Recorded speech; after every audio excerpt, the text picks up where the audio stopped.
तो बच्चों जैसे आपको पता ही है, हम आपको methods of preparation of halo alkanes की स्टडी करा रहे हैं। हमने जो फर्स्ट में कराई से इससे पहले वो कराई फ्रॉम अल्कोहल। आज हम आपको जो करा रहे हैं वो है from silver salt of fatty acids, यानी कोई भी फैटी एसिड है हम उसका सिल्वर सोल्ट लेंगे। और इस रिएक्शंस का एक नाम और है, यानी नेम रिएक्शन है बोरोडाइन होन्सडेकर रिएक्शन। जैसे आपको पता ही चल रहा है बोरोडाइन, यानी इसमें जो प्रिपरेशन होती है सिर्फ कहीं की होगी ब्रोमीन, यानी ब्रोमो एल्केन्स की इसमें प्रिपरेशन की जा सकती है सिर्फ।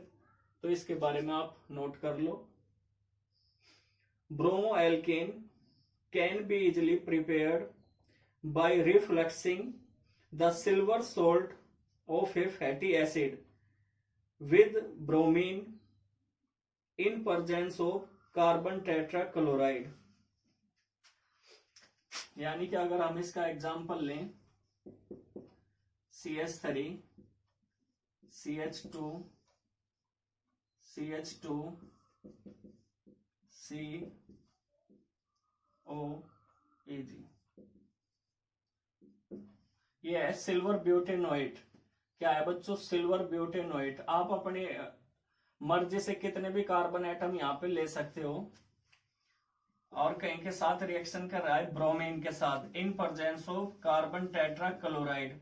और रिफ्लक्सिंग, रिफ्लक्सिंग क्या होता है अभी हम आपको इसके बारे में भी बता देंगे। तो फैटी एसिड का हमने सिल्वर सोल्ट लिया और उसकी रिएक्शन कराई ब्रोमीन के साथ इन प्रेजेंस ऑफ कार्बन टेट्राक्लोराइड और उसे रिफ्लक्स कर दिया। तो क्या फॉर्म होगा इसमें? ब्रोमो एल्केन CO2 और silver bromide CH3 CH2 CH2 Br, यानी bromopropane plus CO2 plus AgBr। क्या फॉर्म हुआ बच्चों? Bromopropane CO2 AgBr, bromopropane CO2 AgBr। जब आपने सिल्वर ब्यूटेनोइट की रिएक्शन ब्रोमीन के साथ करी इन प्रेजेंस ऑफ कार्बन टेट्राक्लोराइड और उसे रिफ्लक्स कर दिया। अच्छा, जैसे हम अभी आपको बता रहे कि रिफ्लक्स क्या होता है उसे आप नोट कर ले सभी बच्चे। रिफ्लक्सिंग क्या है?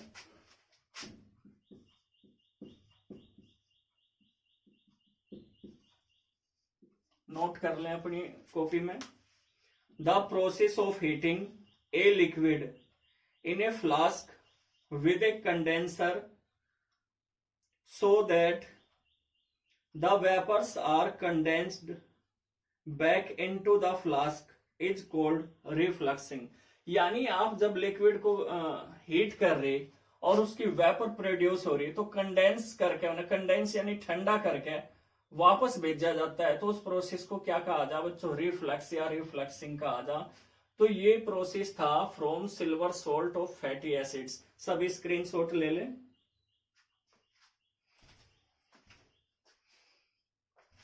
अब जो थर्ड वन है बच्चों वो भी काफी इंपॉर्टेंट है, बाई हैलोजन एक्सचेंज।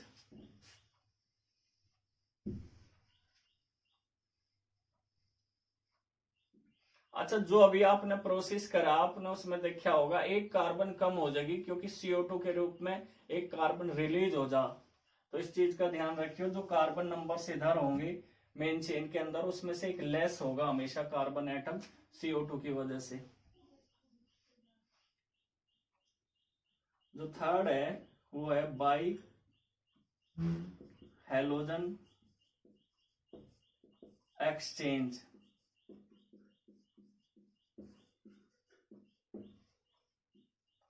जैसे हमने ब्रोमो क्लोरो हेलो एल्केन्स बड़ी आसानी से बना ली, लेकिन जैसे आयोडो एल्केन्स होती है वो काफी मुश्किल बनती है, या फिर फ्लोरो, तो उन्हें डायरेक्ट मेथड से प्रिपेयर नहीं किया जा सकता। इसी वजह से उन्हें एक्सचेंज मेथड से प्रिपेयर किया जा सके। एक्सचेंज का मतलब आपको पता ही, आदान प्रदान, यानी हम उसकी रिएक्शन पहले से ही किसी हैलाइड यानी क्लोराइड ब्रोमाइड के साथ करा के आयोडाइड की, तो उसे एक्सचेंज कर लिया जाएगा।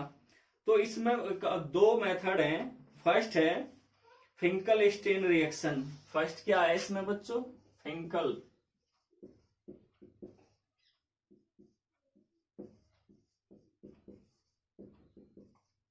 Finkel stand reaction.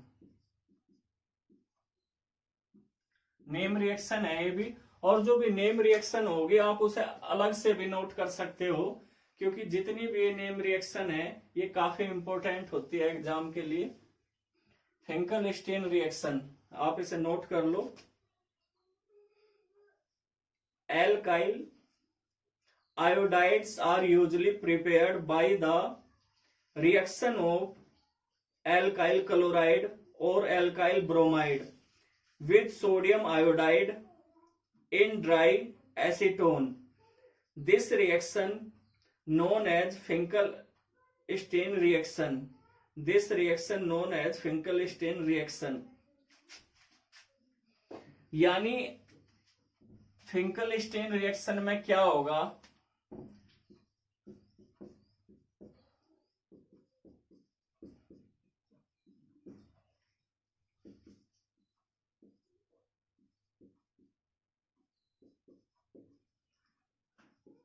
Dry acetone की प्रेजेंस में रिएक्शन होगी।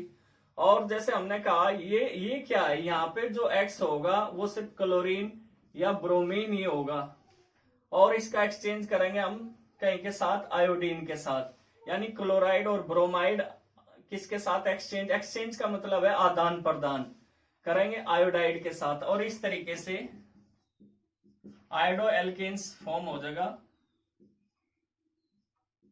और यहाँ पे क्या बनेगा? जो आर है वो आई के साथ रिएक्शन कर रहा है, और जो सोडियम है वो क्लोरीन या ब्रोमीन के साथ। तो ये फॉर्म होगा। जैसे हमने अभी बताया यहाँ एक्स क्या हो सकता है? क्लोरीन और ब्रोमीन। एग्जाम्पल देख लो आप इसका।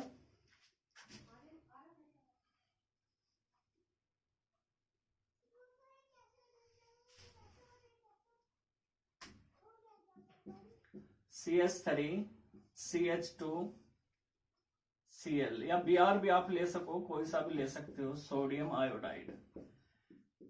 यानी कि जो इथाइल ब्रोमाइड है वो रिएक्ट कर रहा है सोडियम आयोडाइड के साथ इन प्रेजेंस ऑफ ड्राई एसीटोन। किसकी प्रेजेंस में रिएक्शन कर रहा है? Dry acetone.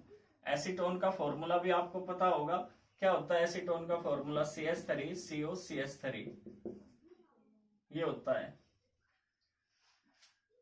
तो यहां पे क्या होगा? जो हैलाइड्स हैं आयोडाइड और ब्रोमाइड आपस में क्या होंगे? एक्सचेंज हो जाएंगे।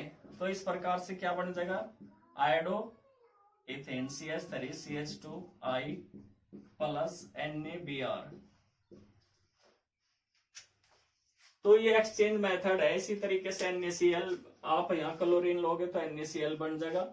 इसके बारे में भी एक चीज नोट कर लो, NaCl और NaBr thus form is precipitated। Precipitate तो आप जानते हो, in dry acetone it facilitate the form reaction according to Le Chatelier principle. यानी कि जो ये फॉर्मेशन होगा NaCl, ये इसमें एक प्रकार से डिजोल्व नहीं होते। NaCl NaBr ड्राई एसीटोन के साथ डिजोल्व नहीं होने के प्रेसिपिटेट की फॉर्म में होंगे, और जो ये रिएक्शन हो रही ये फॉरवर्ड डायरेक्शन में शिफ्ट हो जाएगी। सिर्फ किसके अकॉर्डिंग? जो आपने 11th में पढ़ा होगा ले-चैटलर प्रिंसिपल, उसके अकॉर्डिंग ये फिर फॉरवर्ड डायरेक्शन में शिफ्ट हो जाएगी, क्योंकि ये इसमें डिजोल्व नहीं होगा, ये सिर्फ एक ही साइड में चलेगी रिएक्शन। अब नेक्स्ट वन है Swarts reaction, B point.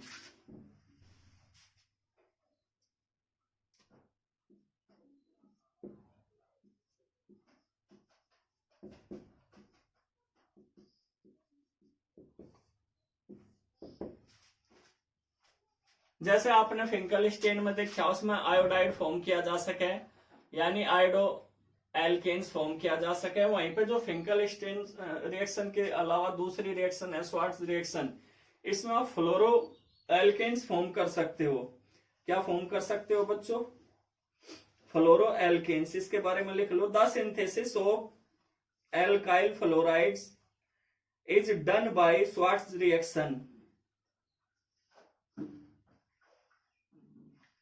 For example CH3 Br plus AgF। हमने कहा कि इसमें क्या होगा, हैलाइड एक्सचेंज होगा। आप AgF की जगह क्या ले सको इसमें, AsF3, SbF3, Hg2F2 एक्सेट्रा, इस तरीके के जिसमें भी इनऑर्गेनिक फ्लोराइड्स होंगे, यानी इनऑर्गेनिक फ्लोराइड्स आप यूज कर सको। तो इसमें क्या है, सिल्वर ब्रोमीन के साथ रिएक्शन करेगा और मिथाइल ग्रुप करेगा फ्लोरीन के, तो ये भी क्या है, एक्सचेंज है। तो यहाँ पे भी क्या हो रहा है बच्चों, हैलाइड एक्सचेंज हो रहा है, CH3 F प्लस AgBr। तो इस तरीके से आप एल्काइल फ्लोराइड का फॉर्मेशन स्वार्ट्ज रिएक्शन से कर सकते हो। ये डायरेक्ट फॉर्म नहीं होती है, डायरेक्ट एक्सप्लोजिव होती है। आगे जाकर हम आपको बताओगे इस बारे में थोड़ा सा।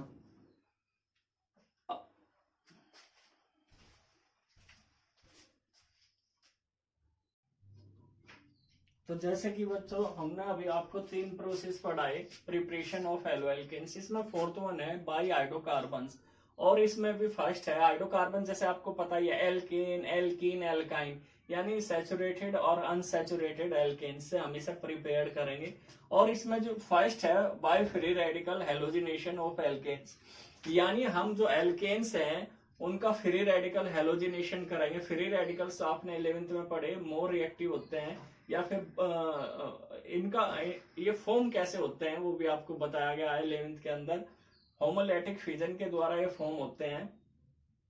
तो हेलोजिनेशन करेंगे हम कहीं का एल्केन्स का, और उसके द्वारा क्या फॉर्म होगा, हेलो एल्केन्स। तो आप इसके बारे में नोट कर लो।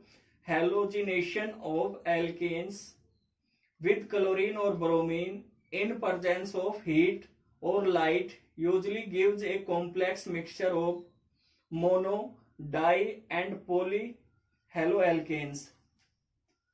जब भी हम, जैसे भी आपको पता भी है कि जो एल्केन्स हैं वो बहुत कम रिएक्टिव होते हैं, लेस रिएक्टिव होते हैं। और लेस रिएक्टिव होने का इनका मेन रीजन क्या है, क्योंकि इसमें ना तो डबल बॉन्ड प्रेजेंट होता, ना ट्रिपल बॉन्ड प्रेजेंट होता, ना इसमें क्या होता है, कोई फंक्शनल ग्रुप प्रेजेंट होता है। इसी वजह से लेस रिएक्टिव है। लेस रिएक्टिव होने की वजह से लाइट या फिर हीट की प्रेजेंस में रिएक्शन करते हैं। एग्जांपल देख लो आप सभी बच्चे, CH4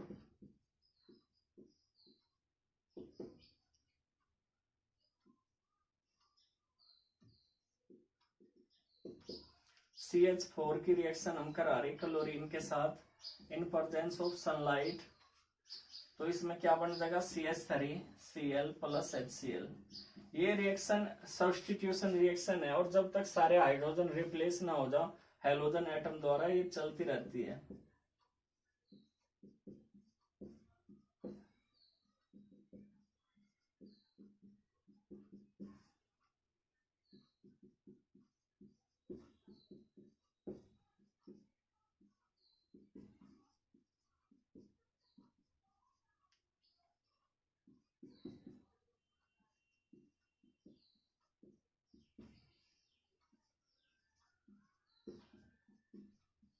देखो सभी बच्चे, जब तक सारी हाइड्रोजन रिप्लेस नहीं होगी बाई क्लोरीन, तब तक ये रिएक्शन क्या है, प्रोसेस में रही।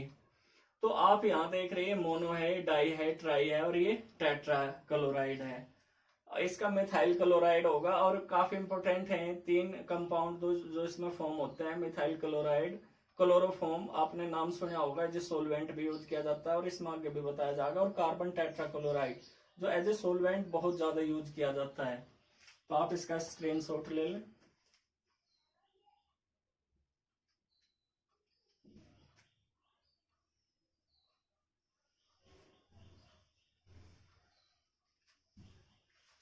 अब इसमें आप एक नोट लिख लो, in case of higher alkanes Even monohalogenation gives a mixture of all the possible isomeric haloalkanes.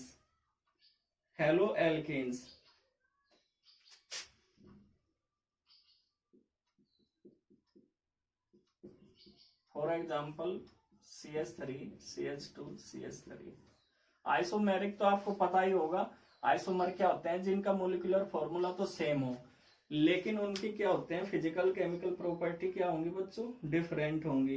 वो इस वजह से होगा क्योंकि उनकी स्ट्रक्चर चेंज हो जा। आपने ये 11th में पढ़े होंगे।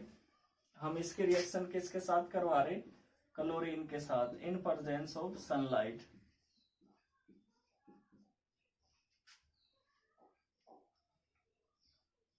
तो इसमें बनेगा CH3, CH2, CH2Cl, ये 1 डिग्री है, फर्स्ट पोजीशन पे है। और ये जो इसका फॉर्मेशन होता है 45% होता है, ये लेस स्टेबल होने की वजह से। और CH3, CH मोर स्टेबल होने की वजह से इसका फॉर्मेशन ज्यादा होता है, ये 2 डिग्री है और ये 55% फॉर्म होगा। तो इस तरीके से जो एल्केन्स हैं उनके आइसोमेरिक हेलोएल्केन्स फॉर्म होते हैं। नोट कर लो सभी बच्चे।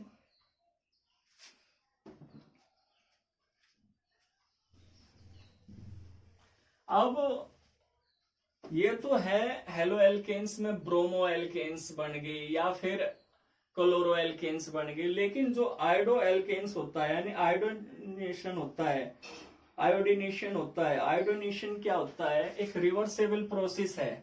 रिवर्सेबल प्रोसेस का मतलब क्या है, अगर आप फॉर्म करोगे मेथेन यानी एल्केन के साथ आयोडीन की रिएक्शन करके आप क्या बनाओगे, CH3I और HI बनाते हो, तो जो HI होता है वो एक स्ट्रॉन्ग रिड्यूसिंग एजेंट होता है, वो वापस उसी कंपाउंड में उन्हें क्या कर देगा, डिवाइड कर देगा, वापस वही फॉर्म हो जाएंगे जो प्रोडक्ट बने, यानी प्रोडक्ट वापस कहीं में बदल जाएंगे, रिएक्टेंट में। और ये किस वजह से होता है, HI के स्ट्रॉन्ग रिड्यूसिंग एजेंट होने की वजह से। तो सबसे पहला हमें उसमें ऑक्सीडाइजिंग एजेंट डालना पड़ेगा ताकि ये रिएक्शन रिवर्सेबल के बजाय इरिवर्सेबल हो। तो आप इसमें एक चीज नोट कर लो, iodination is reversible but it may be carried out in the presence of an oxidizing agent such as HiO3, HNO3, etc., which destroy the HI as it form and thus drives the reaction in the forward direction. तो iodo बनाने के लिए आपको क्या करना पड़ेगा, CH4 जैसे यही है, हम इसकी रिएक्शन आयोडीन के साथ कर रहे हैं, तो ये रिएक्शन क्या है, रिवर्सेबल है। रिवर्सेबल इस वजह से है CH3I और HI जो फॉर्म हुआ, जो HI है वो क्या है, स्ट्रॉन्ग रिड्यूसिंग एजेंट है, वापस इसे उसी में बदल देगा CH4 और I2 में। तो फिर जब वापस ये रिएक्शन इसी तरीके से चलती रहेगी तो हमें प्रोडक्ट फॉर्म कैसे होगा, तो इसी वजह से इसमें हम क्या डाल दें, HNO3 या HiO3 डाल दें, जिससे रिएक्शन क्या हो जाए बच्चों, इरिवर्सेबल हो जाए।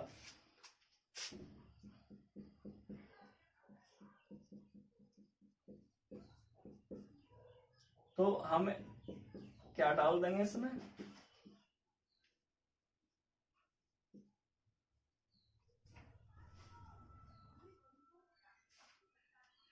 जिस वजह से क्या हो जाए, रिएक्शन बच्चों इरिवर्सेबल हो जा। तो HiO3 ले लो, क्योंकि इसमें क्या होगा, सब बैलेंस करने में आपको थोड़ा सा 5 और 1 6 3 की मल्टीप्लाई कर, आयोडिक एसिड के साथ जब हम इसकी रिएक्शन करा रहे तो क्या हो गया, 5 और 1 6, 3 दूनी 6, 3 दूनी 6 हाइड्रोजन होगी। आप बैलेंस भी देख सकते हो, 3 ऑक्सीजन है। तो यहां देखो, ये जो हाइड्रोजन आयोडाइड है इसे क्या कर दिया गया, डिस्ट्रॉय कर दिया। इसे हमने क्या कर दिया, डिस्ट्रॉय कर दिया, किसके द्वारा, स्ट्रॉन्ग ऑक्सीडाइजिंग एजेंट के द्वारा। और जब ये डिस्ट्रॉय होगी तो फिर ये जो रिएक्शन होगी या क्या होगी, सिर्फ फॉरवर्ड डायरेक्शन में होगी।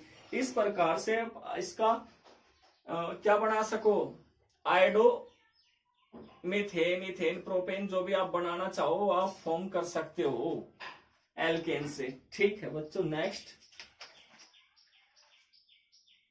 फ्लोरिनेशन काफी मुश्किल होता है, यानी इसमें अगर आप एल्केन से फॉर्म करो तो इसमें जो है ब्रोमीन के और क्लोरीन के ही फॉर्म होते हैं डेरिवेटिव। ये जैसे आपको बताया काफी मुश्किल है, डिफिकल्ट है, इसमें आपको क्या डालना पड़े, ऑक्सीडाइजिंग एजेंट। लेकिन फ्लोरिनेशन तो और भी काफी डिफिकल्ट होता है, वो डायरेक्ट होता ही नहीं। अभी हमने स्वार्ट्ज रिएक्शन आपको एक्सचेंज मेथड में बताई, इसी वजह से बताई, क्योंकि डायरेक्ट फ्लोरिनेशन नहीं होता। वो क्यों नहीं होता उसके लिए भी आप नोट कर लो।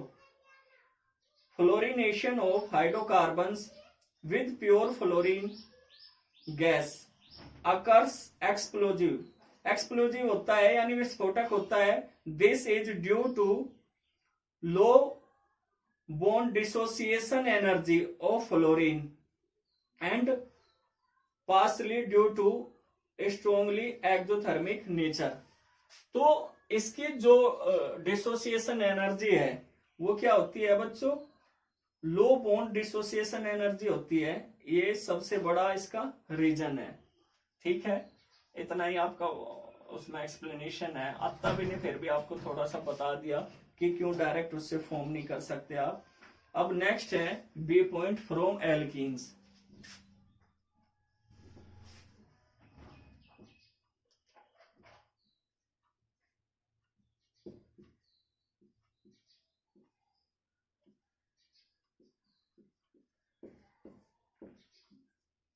ये भी काफी इंपॉर्टेंट है, आपने ये सारी जो रिएक्शंस अभी इसमें होंगी ये आपने उसमें भी पढ़ी होंगी 11th में हाइड्रोकार्बन्स यूनिट में। इसमें क्या होता है, इसमें by addition of halogen acid, इसमें भी काफी पार्ट हैं। सबसे पहले है by addition of halogen acids.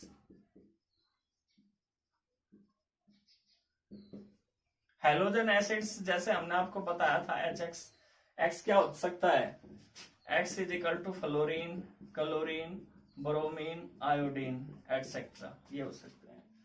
तो हाइड्रोकार्बन्स में अभी आपने एल्कीन्स पढ़ा फर्स्ट में, सेकंड में एल्कीन्स में, इसमें भी by addition of halogen acid, यानी अगर हम एल्कीन्स का एडिशन करें, कोई भी आप ले सको, इथीन, प्रोपीन, ब्यूटीन, और उसका एडिशन हम कैसे करें, हेलोजन एसिड से, तो क्या फॉर्म होंगे बच्चों, हेलो एल्केन्स फॉर्म होंगी। तो इसमें पहला देख लो, alkanes react with halogen acid to form halo alkene.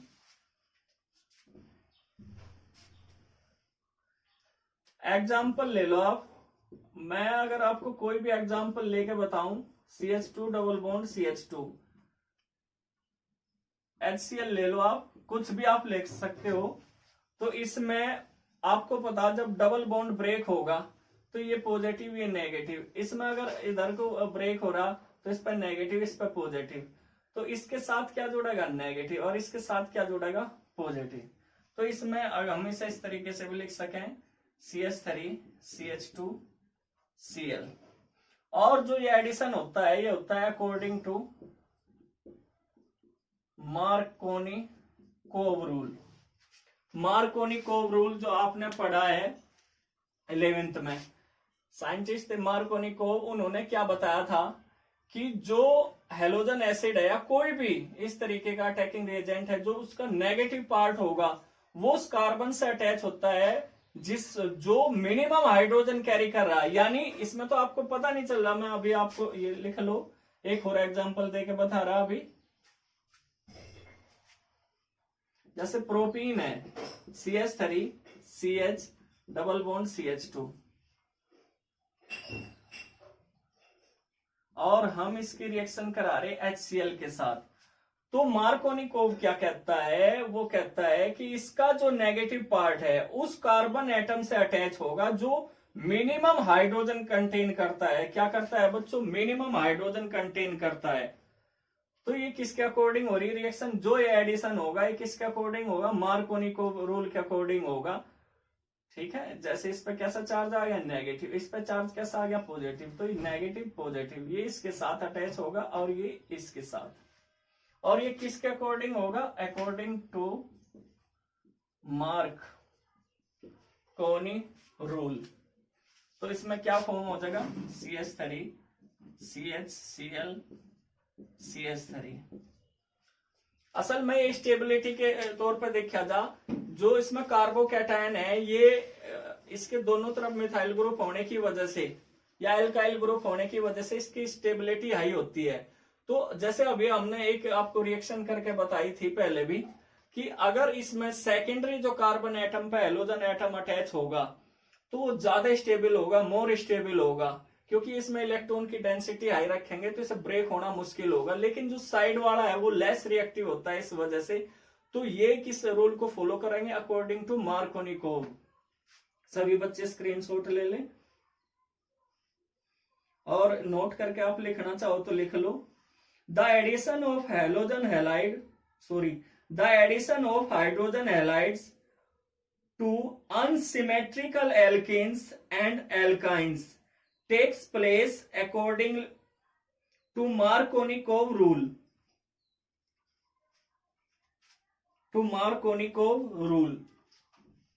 लेकिन ऐसा नहीं है कि इसमें सारे जो एडिशन है वो मार्कोनिकोव रूल के अकॉर्डिंग ही होंगे। कुछ एडिशन है जैसे HBr एक्सेप्शनल केस है और वो एंटी मार्कोनिकोव रूल के अकॉर्डिंग होता है। कहीं के अकॉर्डिंग होगा बच्चों एंटी मार्कोनिकोव रूल, या उसे प्रोक्साइड इफेक्ट या फिर क्रॉस इफेक्ट भी कहा जा। किस तरीके से, आप एग्जांपल ले लो पहले CH3 CH double bond CH2 plus HBr, और जो ये एडिशन होगा ये किसके अकॉर्डिंग होगा, एंटी मार्कोनिकोव रूल के अकॉर्डिंग होगा, या फिर इसे प्रोक्साइड इफेक्ट भी कह सकें आप। इसे आप क्या कह सकते हो, प्रोक्साइड इफेक्ट भी आप इसे कह सकते हो। ये क्या कहता है, जैसे आपको बताया कि ये एंटी मार्कोनी है, इसमें जो नेगेटिव पार्ट है उस कार्बन से अटैच होगा जिस पर हाइड्रोजन के नंबर ज्यादा होंगे। कुछ बच्चे जो सोचते हैं कि इस पर हाइड्रोजन के नंबर, नहीं, इस पर नहीं, अनसैचुरेटेड कार्बन या तो ये है या ये है। जब डबल बॉन्ड ब्रेक होगा तो इसमें जो ब्रोमीन है वो इसके साथ नहीं जोड़ने का, वो किसके साथ जुड़ेगा, वो CH2 के साथ जुड़ेगा। वो क्यों जुड़ेगा, हम इसका आपको पूरा मैकेनिज्म बताओगे। ये फ्री रेडिकल्स में उसकी स्टेबिलिटी की वजह से ऐसा होता है और वो पूरा प्रोसेस हम अभी आपको एक्सप्लेन करेंगे। CH3 CH2 CH2Br।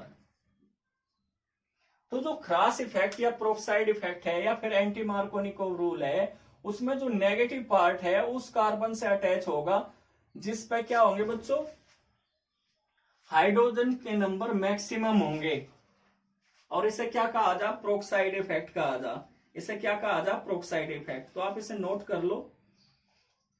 In presence of peroxide such as benzoyl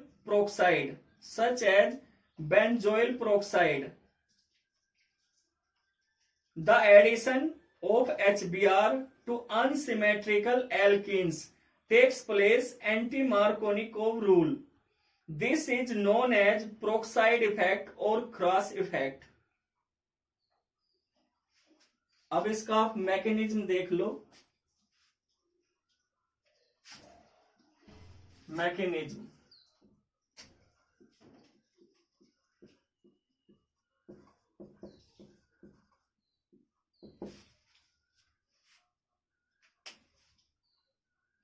mechanism, लिखो। The addition of HBr to alkenes in presence of peroxide occurs by a free radical mechanism.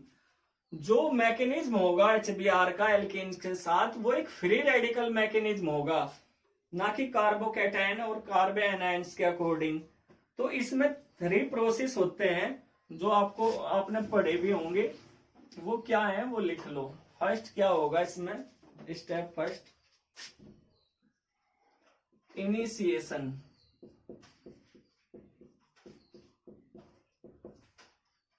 यानी कि प्रोसेस की शुरुआत होना। प्रोसेस की शुरुआत जैसे हमने बताया इसमें क्या है, बेंजोइल प्रोक्साइड है। बेंजोल पेरोक्साइड की मदद से हम क्या बनाओगे, फ्री रेडिकल्स फॉर्म करेंगे। क्या करेंगे, फ्री रेडिकल्स फॉर्म करेंगे, किसकी मदद से, बेंजोइल पेरोक्साइड की मदद से। तो बेंजोइल पेरोक्साइड का फॉर्मूला होता है C6H5।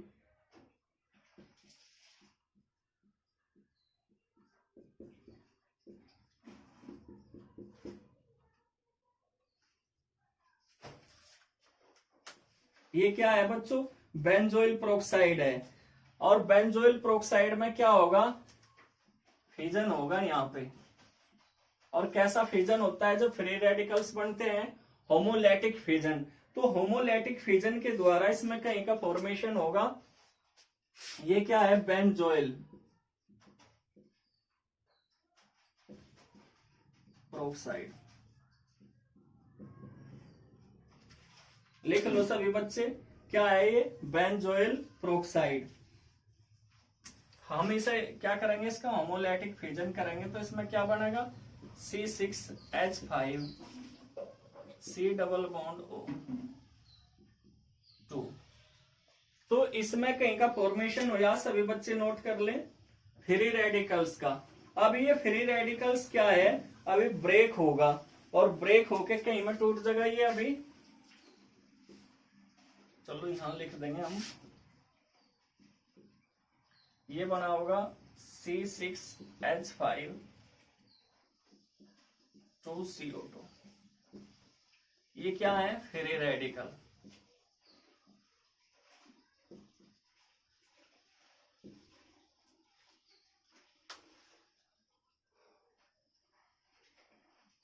तो ये काफी रिएक्टिव फॉर्म में आ गया। अब C6H5 फिनाइल ग्रुप जो आपको दिख रहा है इसके अंदर, वो काफी रिएक्टिव फॉर्म में है। अब हम इसमें क्या डाल देंगे, हम इसमें डाल देंगे HBr।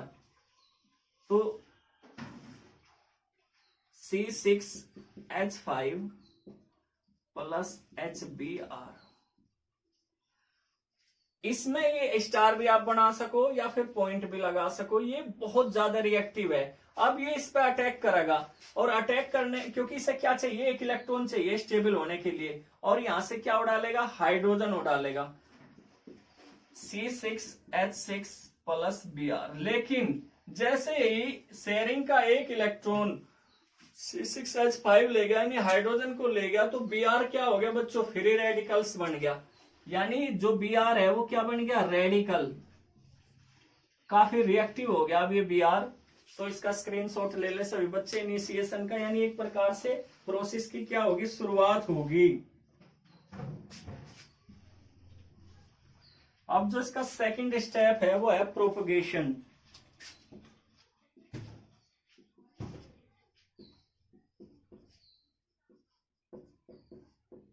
प्रोपगेशन, प्रोपगेशन का मतलब होता है आगे बढ़ना। अब जो भी आपको बनाना, जिसका भी बनाना, इथेन का या फिर प्रोपीन का, ब्यूटीन का, जिसका भी बनाना, उसकी रिएक्शन हम किसके साथ करा देंगे, Br के साथ करा देंगे। किसके साथ करा देंगे, Br के साथ।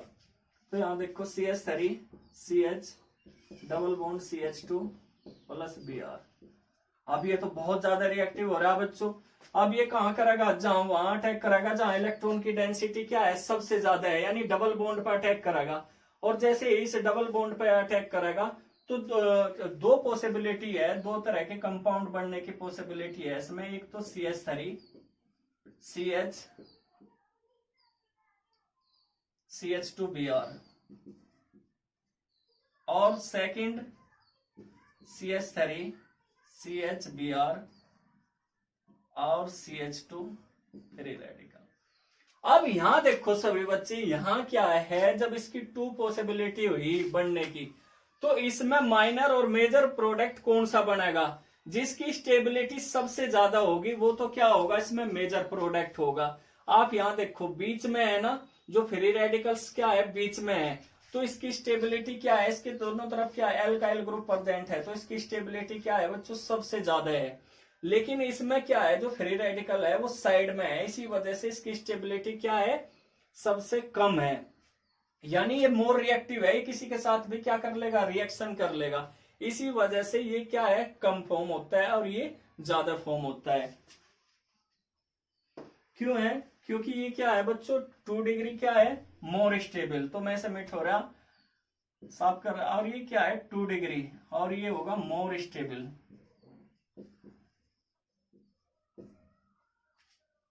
तो इस यही रीजन है इसका कि इसमें क्या बनता है, CH3 CH2 CH2Br। अब क्या है, हम इसमें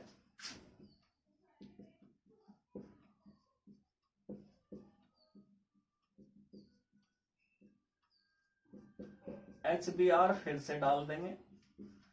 तो ये तो काफी जैसे हमने बताया रिएक्टिव फॉर्म में है, तो यहां से अब क्या करेगा, इसे एक इलेक्ट्रॉन की जरूरत है जो हाइड्रोजन इसकी पूरी करेगा, और क्या फॉर्म हो जाएगा, CH3 CH2 CH2Br। तो सभी बच्चों को पता चल गया होगा कि एंटी मार्कोनिकोव रूल के अकॉर्डिंग क्यों होता है, ये फ्री रेडिकल्स की स्टेबिलिटी की वजह से। इसमें क्या बनता है, ब्रोमोप्रोपेन बनता है, जबकि अगर आप क्लोरीन के साथ देखो तो उसमें क्या बनता है, क्या बनता है, 2-क्लोरोप्रोपेन।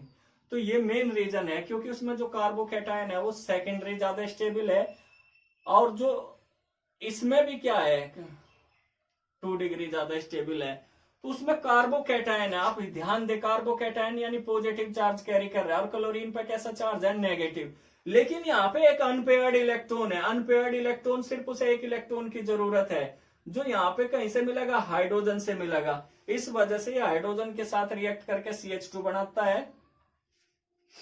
सभी बच्चे नोट कर लें। अब क्या होगा इसमें, टर्मिनेशन।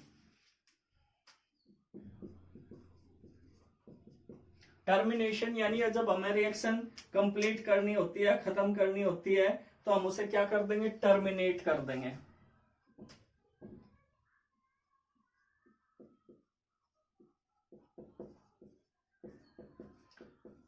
टर्मिनेशन का मतलब जो जैसे ये फ्री रेडिकल्स हैं, इनकी आपस में रिएक्शन करा के क्या कर देंगे बच्चों, हम इन्हें टर्मिनेट कर देंगे। जैसे Br हैं, 2 Br की आपस में रिएक्शन हमने करा दी, तो क्या बन गया, Br2 बन गया। और जैसे CH3